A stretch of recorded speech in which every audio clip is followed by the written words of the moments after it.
It has been 24 years now since September 11th, and while hundreds of FDNY and NYPD crews rushed to Ground Zero, so did the city's volunteer firefighters. In the outer boroughs, small teams of volleys quietly stepped in to protect their neighbors.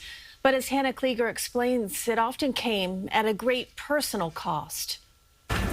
At the historic Gerritsen Beach Volunteer Fire Department, retired Chief Doreen Gerritsen recalls nightmares of a city covered in dust. You couldn't see your hand in front of your face. It was just ash. The 100-year-old department's first female chief, she served for 32 years before stepping down in 2018. On September 11th and in the days following, Gerritsen went down to Ground Zero with a partner to help with recovery and cleanup, where she also took these photos of a city rattled by tragedy, broken and scared. It was just very, very frightening that something like that can happen to us when we felt so comfortable. That comfort is not there anymore. The Gerritsen Beach Volleys are Brooklyn's only volunteer-run firehouse, one of 8 in the city. Ed Wilmarth III comes from a long legacy of firefighters. Every male Wilmarth going back to the 1700s has been a volunteer fireman. The former chief and department historian of the Broad Channel VFD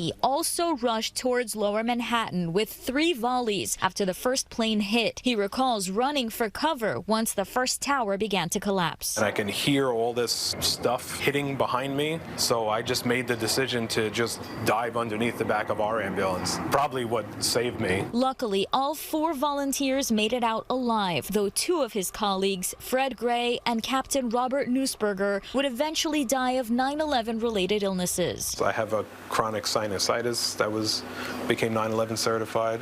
We all have our own variation of PTSD. In the days following, volunteer fire departments in the outer boroughs were deployed to backfill at FDNY firehouses because their manpower and resources were all tied up at Ground Zero. Memorials to these local heroes can be found all over these small communities. A baseball field, a flagpole in the park, a plaque on the wall. Unfortunately, the amount of first responders that were at 9/11, the amount that have passed away has now surpassed the amount of people that were killed that day. But the heroes sometimes walk among us, carrying the consequences of their sacrifice. Bladder cancer came in 2021. I went through a year of treatments. And then in 23, I was diagnosed with breast cancer. Many scars are invisible but lasting, a reminder that the danger, their fight, and their service didn't end that day. In Gerritsen Beach, Brooklyn, Hannah Kliger, CBS News, New York.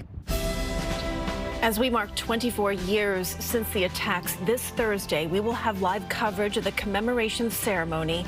It will begin at 8:25 in the morning.